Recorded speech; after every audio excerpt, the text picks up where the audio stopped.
Hello Mom Sir! Ako si Teacher Hope, isang Montessori teacher dito sa China. And today, let's continue my presentation about landforms.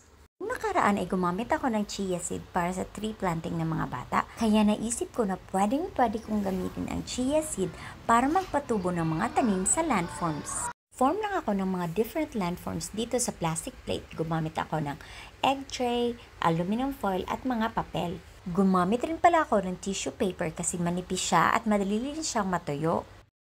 Yan tayo, hindi natin ma-document ng maayos. So, this is the update of our land forms. Hill, valley, island, mountain, and plateau. So, I will plant chia seed kung matuyo na to siya tomorrow. The next day.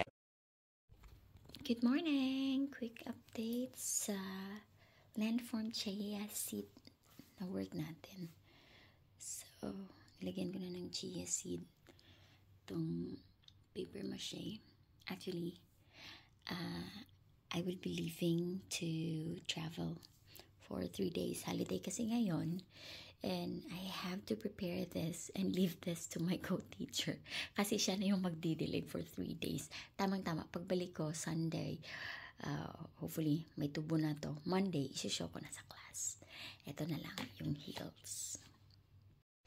Yan, binasa ko lang siya ng water.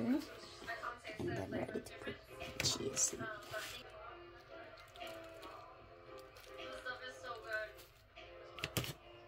Day 4. So this is the day of the presentation. That volcano I made sometime 3 months ago. And ito na po yung outcome. Though hindi pa siya masyadong natubo. Itong plains, tinanim ko na siya. Nag-trial na ako and it worked. And ito, patubo pa siya. Day 4 of the chia seed growth.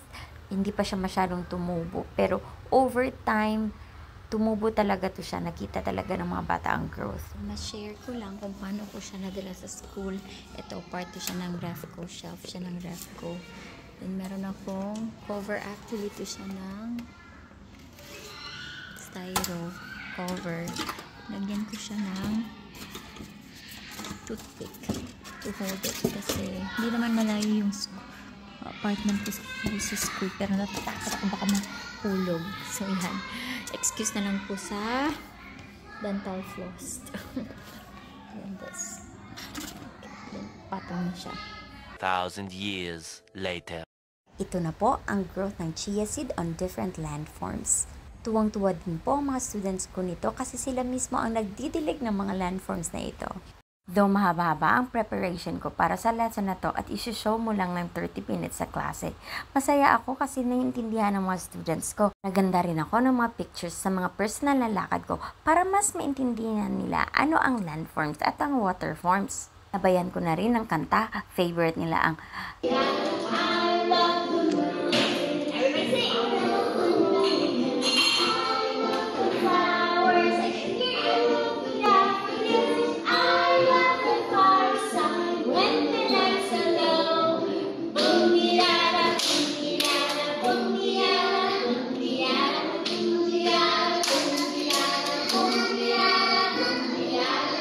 Hanggang dito na lang. Nawa ay may napulot kayong makabagong teaching ideas from Teacher Hope.